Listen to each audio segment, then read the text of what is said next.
Hello, everyone.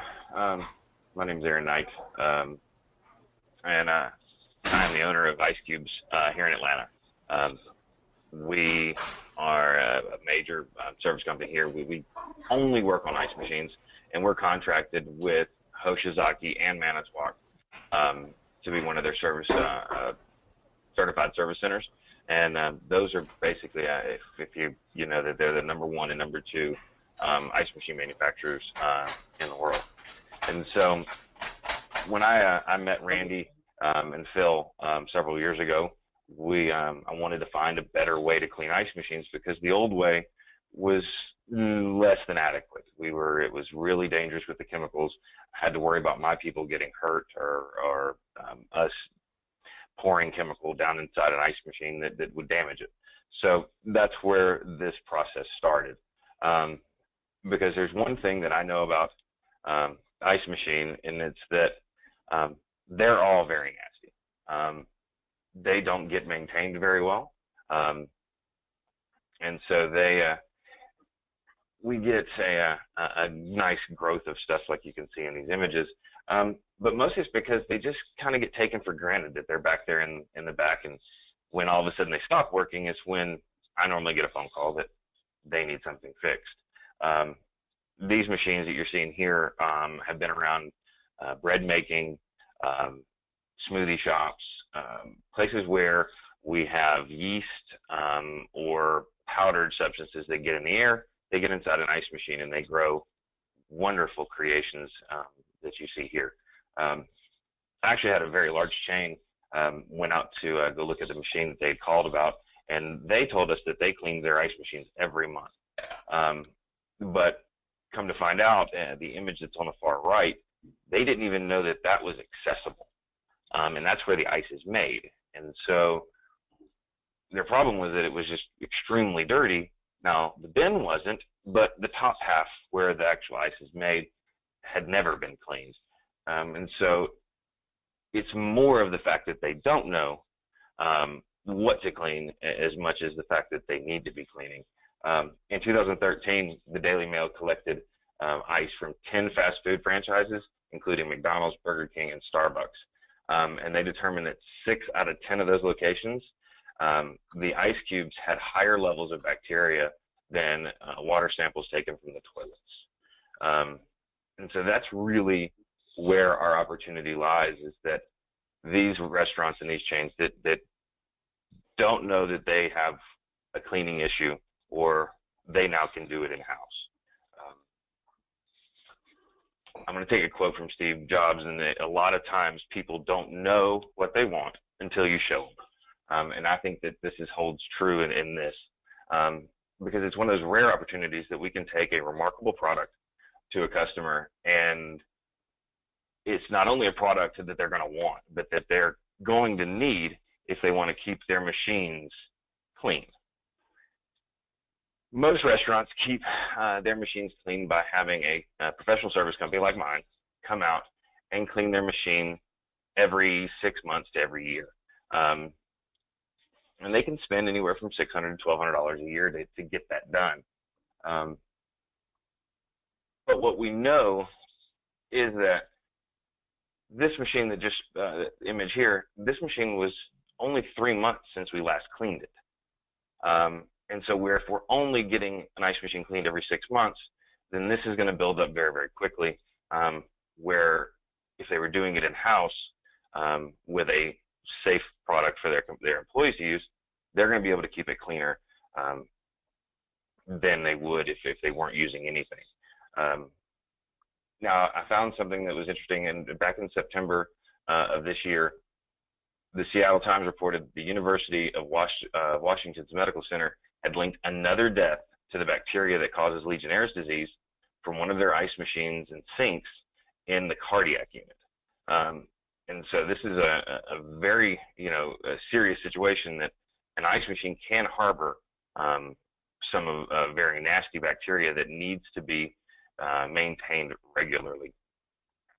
Now, during my career, I have seen a lot of green, or what claim to be green, cleaners come out, and none of them have been very effective. That's not the case with the ID products, where we have found a truly effective, safer, and greener cleaner that will allow end users to be able to clean their own machines and do it every other month. So they're able to actually keep it cleaner, and they don't let the buildup get bad, and so it will take less time to clean than it would traditionally. And that's where we look at the different ways. The old way, or the traditional way, it was always with this highly concentrated acid that we had to dilute to get it to the right dilution, so that one, we wouldn't damage the machine, one, it won't burn your hands. So it's it was very kind of guessing when I looked at other people who did this as well. I've noticed technicians that would even just kind of guess at what they were going to dilute it to. It always took two different steps. We had a cleaning and a sanitizing, because the cleaners that were available, they didn't remove all of the slime and the algae. We had to use a secondary, whether it be bleach water or a sanitizer, to get that slime and the mold and everything off. Now, using the ID Ice Machine Cleaner, my crew has been able to do far more ice machines per day. We're able to clean more effectively, and we're actually able to get the machines cleaner than we were before when we were using traditional ice machine cleaners. We work with the factories, and they have said the same thing, that they're able to get a much better result with what they're seeing out of our machines being cleaned with our chemicals versus what's available traditionally. The power that exists inside the ice machine cleaner is pretty remarkable. This video you're going to see is, this was by happenstance. We poured the cleaner down on an evaporator to see if it was going to, well, if it's going to want to play from YouTube, to see what it did on the evaporator. We poured it down, and we were sitting there talking, and looked back down, and we noticed that the evaporator was clean. So we ran and grabbed the video camera, and we did it again, and we timed it this time. And so you'll see that in 2 minutes, we're able to literally wipe the debris that was on the evaporator away. I've never been able to do something like this with another cleaner. It is able to clean the parts and clean the machines far more effectively than anything else I've ever used in my career. And I know we touched on this earlier, but this is idcleanice.com, where you can go and download all of the flyers, the SDS sheets, complete cleaning instructions. There's a video there of me cleaning an ice machine and showing, basically walking through the steps, which can help some people learn, if they're new to cleaning ice machines, they can actually see how to use the product effectively. One other thing I would like to touch on is the ID condenser coil cleaner. This is something that all restaurants and business with refrigeration equipment, they have to keep their condenser coils cleaned. It's like changing the oil in a vehicle. This has to be done. If the coils don't get cleaned, the equipment will overheat, and it will start to degrade the equipment itself. We'll have coolers and freezers that won't maintain temp. Ice machine starts to lose production. And so most restaurants have preventative maintenance agreements in place with outside service companies.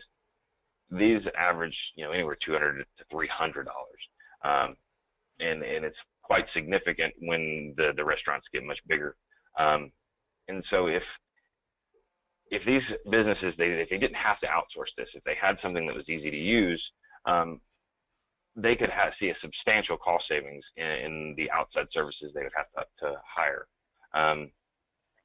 If a business has its own internal maintenance, I know that some of the larger chains, they have their own maintenance. I think Golden Corral has some, Waffle House, there's a few others that they have their own maintenance people. This is a no-brainer. You show them a very simple product that they get to use, and they can use it indoors, outdoors. It works just as well as the most caustic of chemicals that are currently used. This is going to be something that they're just going to have because it makes things much, much easier. My lead cleaner, she hated cleaning coils because the chemicals burned her skin. They smelled terrible, and it was just a really big mess to have to clean up. She went and cleaned a machine with this, and she called me back and she goes to sign her up for any of other coils that needed to be cleaned, because that was the easiest thing she's done yet. It really does make a much simpler, for cleaning purposes, where you don't have to worry about all of the very dangerous chemicals that are getting sprayed around normally. Aaron, we have a quick question here. Is that a spray on? Is that a spray on? Yes. Normally, the way that we use it is through a pump sprayer. Fill up a pump sprayer, start spraying down the coil, and then we hose it off. Or for our smaller indoor, we have another pump sprayer that has water in it, and we'll hose it down and vacuum up the leftovers. Now, if there are any other questions, I would. Yeah, we have one more. We have one more question from one of our sales reps up in La Crosse, Wisconsin. He wants to know: do you guys and do you come across it? Do health departments fine restaurants for dirty ice machines? Well, they do, but they rarely look up. Most of the time when a restaurant gets dinked for ice, it happens to be when it's inside the actual bin and in the underside of the machine. I have yet to seen a health inspector ever take the front panel off an ice machine. I would love for them to. It would make my business a lot better, because that's how I sell it when I go in to sell an ice machine cleaning. Is that I'll walk in and I will tell the manager or whatnot that his machine's dirty. Oh, well, we clean it. I get it, but it's dirty, and I'll pop a panel and I'll show them how dirty it actually is, and they don't even know that they need to go up there. And so it's an eye-opening thing for when people see a machine that they've been eating ice out of that look like those pictures in the beginning. Their world changes for them. They decide real quickly that they want to clean their ice machines.